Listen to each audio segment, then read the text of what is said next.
कक्षा 12वीं, विषय भौतिक शास्त्र, अध्याय 1, विद्युत आवेश और क्षेत्र। इसके अंतर्गत आज हम इस प्रश्न को समझते हैं। एक समान विद्युत क्षेत्र में वैद्युत द्विध्रुव पर लगने वाले बल आघूर्ण के लिए व्यंजक स्थापित करिए। तो सबसे पहले यहाँ पर समझ लें कि एक समान विद्युत क्षेत्र होता क्या है। तो ऐसा विद्युत क्षेत्र जिसमें एकांक धनावेश पर प्रत्येक बिंदु पर एक ही तरह का बल लगे, एक समान बल लगे, तो उसे एक समान विद्युत क्षेत्र कहते हैं। और इसमें जो विद्युत बल रेखाएं होती हैं वो एक दूसरे के समांतर होती हैं। इसे समांतर रेखाओं द्वारा ही इस तरह से व्यक्त किया जाता है। फिर हम बात करते हैं वैद्युत द्विध्रुव की। तो इसके पहले भी पढ़ चुके हैं कि जब दो बराबर और विपरीत प्रकार के आवेश अल्प दूरी पर हों तो इस निकाय को वैद्युत द्विध्रुव कहते हैं। अब हम समझते हैं बल युग्म आघूर्ण। तो ऐसे बलों का जोड़ा जिसके कारण कोई वस्तु घूम जाती है उसे बल युग्म आघूर्ण कहते हैं। आघूर्ण का ही मतलब है घुमाने वाला, और बल युग्म का मतलब है बलों का जोड़ा। तो ऐसे बलों का जोड़ा जिसके कारण कोई वस्तु घूम जाए उसे हम बल युग्म आघूर्ण कहते हैं। तो चलिए इसका हम चित्र देखते हैं और समझते हैं। यहाँ पर जो ए बी है ये वैद्युत द्विध्रुव है, और ये जो है प्लस क्यू और माइनस क्यू आवेश से मिलकर बनता है। और यहाँ पर जो इसकी दूरी है ये 2L है। इसे एक समान विद्युत क्षेत्र में E पर थीटा कोण पर रखा गया है। इस पर जो लगता है ये बल क्षेत्र की दिशा में लगता है, QE बल लगता है, और यहाँ पर क्षेत्र की विपरीत दिशा में ये बल लगता है, QE लगता है। तो दोनों बल बराबर और विपरीत होते हैं परिमाण में, लेकिन दिशा इनकी अलग अलग होती है। अब ये बल का सूत्र मिल कहाँ से गया? अभी हम पीछे पढ़े थे विद्युत क्षेत्र की तीव्रता प्रीवियस वीडियो में। तो यहाँ जो सूत्र होता है F/Q0 था, तो यहाँ Q भी लिख सकते हैं। तो यहाँ पर F का मान क्या हो जाएगा? Q का गुणा कर देंगे तो ये हो जाएगा QE, और बराबर कितना हो जाएगा? F। इस तरह जो बल का मान सूत्र है वो बन गया QE। इस तरह से हम इसको बना सकते हैं। अब इसके बाद हम इसको थोड़ा एनिमेशन में भी देख लेते हैं। तो इस तरह से ये जो समांतर रेखाएं हैं ये एक समान विद्युत क्षेत्र को प्रदर्शित करती हैं, और ये जो प्लस क्यू है और माइनस क्यू है ये जो है वैद्युत द्विध्रुव को प्रदर्शित करता है, और इसे थीटा कोण पर एक समान विद्युत क्षेत्र में इस तरह से रखा गया है। इसके बीच की जो दूरी है वो यहाँ पर 2L है। यहाँ पर हम L भी लिख सकते हैं और A भी लिख सकते हैं। तो ये 2L इसकी दूरी हो गई, और यहाँ पर इसका ये जो है घटक है 2L साइन थीटा। इसको अभी व्यंजक में निकाल के देखेंगे। इस तरह से यहाँ पर हम पूरी प्रोसेस को देख सकते हैं कि किस तरह से यहाँ पर बल आघूर्ण इसमें कार्य कर रहा है। इसमें QE बल लगता है क्षेत्र की दिशा में, और QE बल लगता है क्षेत्र की विपरीत दिशा में। अब चलिए चित्र के बारे में यहाँ पर लिखते हैं। बड़ा आसान हो जाता है, चित्र देखिए और लिखते जाना है। तो यहाँ पर जो AB है ये क्या है? एक वैद्युत द्विध्रुव है। तो यही लिख देना है, माना AB एक वैद्युत द्विध्रुव है जिसके आवेश का परिमाण, तो यहाँ दो आवेश होते हैं प्लस क्यू और माइनस क्यू, लेकिन दोनों के परिमाण क्या होता है? क्यू होता है। उसमें चिन्ह नहीं ध्यान दिया जाता है। तो इसका आवेश का परिमाण कितना हो गया? क्यू हो गया। अब इनके बीच की दूरी क्या है? 2L। तो इसकी दूरी क्या है? 2L, ये लिख देंगे। इसे एक समान विद्युत क्षेत्र E में, तो यहाँ पर एक समान विद्युत क्षेत्र E में रखा गया है, और किस कोण पर रखा गया है? थीटा कोण पर रखा गया है, जिससे प्लस क्यू आवेश पर, तो ये प्लस क्यू आवेश पर जो बल लगता है वो QE बल लगता है। वो भी किस दिशा में? क्षेत्र की दिशा में लगता है, और यही चीज़ हमको लिखना है। इसी तरह से यहाँ माइनस क्यू आवेश पर QE बल लगता है, वो क्षेत्र की विपरीत दिशा में लगता है। और इस तरह से दो बराबर और विपरीत बल जब कार्य करते हैं तो इसमें बल युग्म आघूर्ण उत्पन्न हो जाता है, अर्थात यह वैद्युत द्विध्रुव आघूर्ण इस क्षेत्र में घूमने लगता है। अब हमें 11th में वैद्युत बल आघूर्ण का हम सूत्र पढ़े थे। ये होता है एक बल और गुणे बलों की लंबवत दूरी। तो देखिए यहाँ पर बल आघूर्ण को किससे दर्शाते हैं? टाउ से। तो ये टाउ लिख दिए।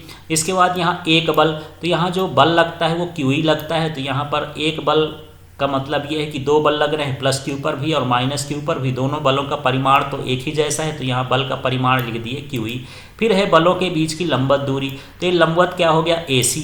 अब AC कैसे आ गया इस चित्र को समझते हैं। तो एक बल ये है, एक बल ये है। इसको त्रिभुज बना करके इसमें देखेंगे कि लंब क्या है। तो जो थीटा है, थीटा के सामने वाली भुजा क्या होती है? इसकी लंब होती है। तो इस लंब का नाम क्या हो गया? AC। इसलिए यहाँ पर लंबवत दूरी क्या हो गई? AC हो गई। तो इसको AC लिख दिए। अब टाउ बराबर ये होता है QE। अब ये 2L साइन थीटा कैसे आ गया इसको देखते हैं। तो हम जानते हैं कि ये साइन थीटा बराबर होता है लंब बटे कर्ण। अब इस चित्र में ढूंढते हैं इसमें, तो इसका लंब क्या है, AC है, तो यहाँ पर लिख दिए AC, और इसका कर्ण क्या है, 2l है, तो यहाँ पर लिखें AC बटे 2l। तो देख लीजिए AC बटे 2l लिखा, ये साइन थीटा का मान है, और यदि आप इसका तिर्यक गुणा कर देंगे तो 2l साइन थीटा बराबर क्या हो जाएगा, AC हो जाएगा। तो हम AC की जगह पर क्या लिख सकते हैं, 2l साइन थीटा। और इसके पहले हम पढ़ चुके हैं कि यदि Q का गुणा 2l से होता है तो ये P के बराबर होता है। तो इसको हम क्या बोलते हैं, इसको हम बोलते हैं द्विध्रुव आघूर्ण, और इसे दर्शाते हैं P से। तो P बराबर Q इंटू 2l होता है, तो यहाँ से Q और 2l हटा के उसके स्थान पर P लिख देते हैं। तो इस तरह से ये बल आघूर्ण का जो सूत्र है वो हो जाता है tau equal to PE sine theta. अब इस आधार पर इसकी स्थितियाँ देखते हैं कि कब बल आघूर्ण का मान अधिकतम होता है और कब बल आघूर्ण का मान न्यूनतम होता है। तो देखिए यदि थीटा बराबर 90 डिग्री हो तो यहाँ साइन 90, यदि थीटा की जगह 90 रख देंगे तो साइन 90 का मान 1 होता है, अर्थात टाउ बराबर PE आ जाएगा, और यह मान उसका क्या होता है, अधिकतम होता है। 90 का मतलब ये है कि यहाँ पर यदि विद्युत क्षेत्र इस तरह से है और इसका जो बल द्विध्रुव आघूर्ण है इस तरह से है, तो जब द्विध्रुव आघूर्ण और विद्युत क्षेत्र एक दूसरे के लंबवत होते हैं तो इस पर लगने वाले बल आघूर्ण का मान कैसा होता है, अधिकतम होता है। इसी तरह से अब दूसरी कंडीशन लेते हैं जब थीटा बराबर 0 हो, अर्थात यहाँ पर ये मान सकते हैं कि जब हमारे पास जो विद्युत क्षेत्र है और जो द्विध्रुव है वो दोनों एक दूसरे के समांतर हो जाएं। जैसे मान लीजिए मैं विद्युत क्षेत्र बना दिया और इसी के समांतर यहाँ बना देता हूँ ये जो है ये द्विध्रुव हो गया। अब इनके बीच जो कोण बनेगा वो शून्य बनेगा, क्योंकि एक दूसरे को काट नहीं सकते हैं, अर्थात ये एक दूसरे के समांतर हों। जब समांतर होते हैं तो यहाँ थीटा की जगह शून्य रखेंगे, तो यहाँ साइन थीटा है जैसे, तो साइन शून्य का मान शून्य होता है। अब शून्य का गुणा सब कुछ करेंगे तो टाउ का मान भी क्या हो जाएगा, शून्य हो जाएगा। अर्थात यदि वैद्युत द्विध्रुव विद्युत क्षेत्र के समांतर होता है तो उस पर लगने वाला बल आघूर्ण का मान कैसा होता है, न्यूनतम होता है। तो इस तरह से यह इसके विन्यास पर निर्भर करता है कि ये कितने कोण पर विद्युत क्षेत्र के साथ रखा हुआ है। जब ये लंबवत रखा रहेगा तो इसका मान अधिकतम होगा, और जब ये विद्युत क्षेत्र के समांतर रखा रहेगा तो इसका मान न्यूनतम हो जाएगा। चलिए कुछ अन्य चीज़ें भी इससे रिलेटेड समझते हैं। तो ये बल आघूर्ण का ये सदिश रूप है, टाउ वेक्टर बराबर P vector into E vector, ये सदिश रूप हो गया। कैसे आ गया, अभी हम सूत्र निकाले थे tau equal to PE sine theta, और हम 11th में पढ़े हैं सदिश गुणनफल A vector cross B vector बराबर होता है AB साइन थीटा। इसका मतलब ये है कि यदि AB साइन थीटा है तो उसको वेक्टर लगा के लिख सकते हैं, वेक्टर हटाएंगे तो साइन थीटा लग जाएगा। तो यहाँ पर हम साइन थीटा हटा के लिखना चाहते हैं, तो यदि हम इससे तुलना करें तो इस तरह से हम इसको टाउ वेक्टर बराबर P vector into E vector लिख सकते हैं जब साइन थीटा हटेगा। जैसे यहाँ साइन थीटा हटा दिए तो वेक्टर लग गया, इस तरह से इसमें भी साइन थीटा हटाएंगे तो वेक्टर लग जाएगा, क्योंकि ये सदिश गुणनफल को व्यक्त करता है। अब इसके मात्रक की बात करते हैं। तो अभी हम सूत्र लिखे थे एक बल गुणे लंबवत दूरी, तो उस हिसाब से इसका मात्रक हो जाएगा। तो इसका मात्रक क्या हो जाएगा, बल का मात्रक न्यूटन होता है और लंबवत दूरी का मात्रक मीटर होता है, इसलिए इसका मात्रक हो जाएगा न्यूटन मीटर।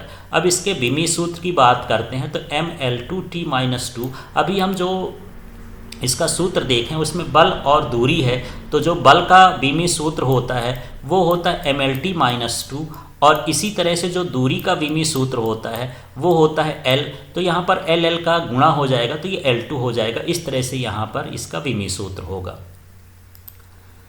चलिए कुछ और बिंदु को समझते हैं। वैद्युत द्विध्रुव एक समान विद्युत क्षेत्र में हो तो बल युग्म आघूर्ण कार्य करता है, नेट बल शून्य होता है। मतलब यदि वैद्युत द्विध्रुव को एक समान विद्युत क्षेत्र में रखेंगे तो केवल बल युग्म आघूर्ण ही लगेगा, बल नहीं लगता है।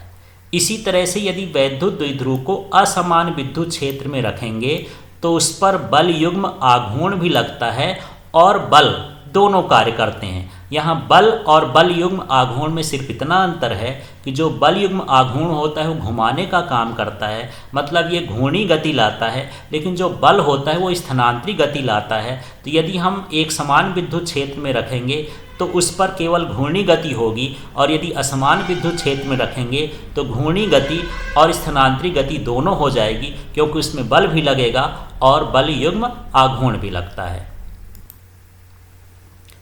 LK अर्थात लर्निंग कोकी चैनल को आप सब्सक्राइब करें। इसमें आप समझ पाएंगे English grammar, 11th 12th physics, chemistry, biology English के content, 9th 10th English, science, math, social science के content, infotainment and shorts education से रिलेटेड, नीट JEE के लिए फिजिक्स एवं कंपटीशंस के लिए कंटेंट। Thank you.